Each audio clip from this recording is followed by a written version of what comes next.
Subject ছিল Islamic stand culture.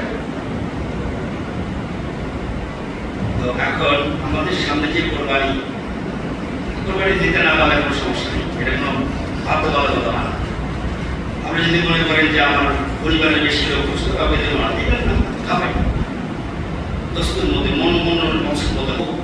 এই যে পুরি ছাপ করে আমরা নিজের মতো করে ফেলে রাখি, আপনি এই এলাকাটা আপনাদের আমাদের সবার, যদি আজকে যদি আমার বাড়ির সামনে আপনি ফেলে রাখেন দুর্গন্ধ আমি পাবো না, খালি ওই এলাকার সবাই পাবে, তাই না? তো আমরা বিশেষ অনুরোধ থাকবে যে আমরা যেন এটা না করি। পরিষ্কার পরিচ্ছন্নতা যদি ইমানের একটা অঙ্গ হয় তাহলে এটারও প্রয়োজন আছে, আছে না ভাই? এই জন্য আমি বলবো যে এইগুলো যেন আমরা না করি, আমরা উচিত সবাইকে আমি অনুরোধ করব মসজিদের হক এটা আমরা যেন করি, ইনশাআল্লাহ। করবো তো ইনশাআল্লাহ। আমি দোয়া চাই আমি যেন জুলুমকারী না, আমি মজলুম হয়ে আল্লাহর দরবারে যেতে চাই।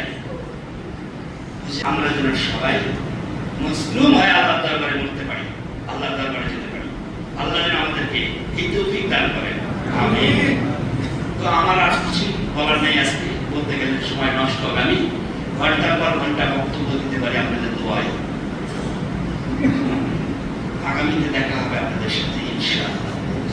আপাতত আমরা কিন্তু কারোর প্রতি জুলুম করবো না।